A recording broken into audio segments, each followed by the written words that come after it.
Olá, bem-vindos e bem-vindas de novo a Extremos, no dia 18 do nosso caminho nascente.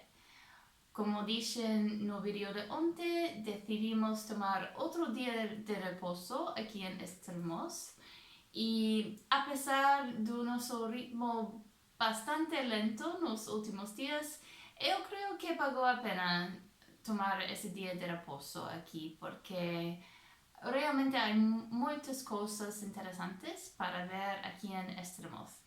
Então, começamos pelo Museu Berardo, que é um museu muito novo aqui.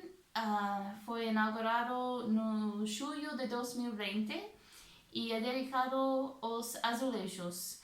De feito, é a coleção privada mais grande e mais importante de azulejos em todo Portugal. Eu já visitei o Museu Nacional de Azulejos em Lisboa e eu diria que o museu aqui em Estremoz é melhor, porque é muito bem apresentado, todo é muito bem explicado. Gostou-me muito este museu. A entrada custa só 3 euros e com a entrada tens direito também a uma prova de vinho de balde, porque há uma tenda de vinho dentro do museu. Então foi uma experiência muito boa tomar um vinho neste ambiente com os azulejos ao redor de nós. Também visitamos um obradoiro de bonecos, porque realmente Estremoz não é famoso pelos azulejos, não há muitos azulejos nas casas, nas ruas aqui, pero é famoso pelos bonecos de Estremoz. Estes bonecos são um tipo de figura feito de barro cocido e são feitos aqui em Estremoz desde há pelo menos 3 séculos. Então é uma tradição muito antiga aqui.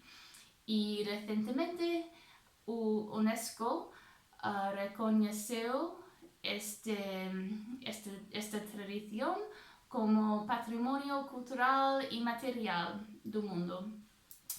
Então visitamos este obradoiro e conhecemos o artista, o Boniqueiro. É assim que se chamam os artistas que fazem os bonecos.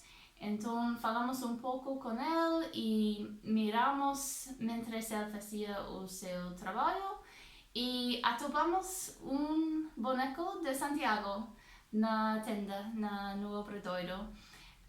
Normalmente não é permitido fazer fotos dentro do obradoiro, pero quando explicamos que somos peregrinos no caminho de Santiago, ele permitiu-nos fazer uma foto do boneco de Santiago. Depois disso visitamos o castelo de Estremoz. Não pudemos visitar tudo o que queríamos do castelo porque algumas partes estão fechadas neste momento por mor da pandemia. Pero jantamos num restaurante que está dentro do castelo e está dentro da cárcere. Antigamente esse edifício foi a cárcere do século XVI. Então foi um ambiente muito particular e a comida foi excelente também. Então gostamos muito a nossa visita, a nossa estancia aqui em Estremoz. Recomendo-os uma visita aqui se ter essa oportunidade. E agora estamos listos para continuar o nosso caminho amanhã. Então, até amanhã!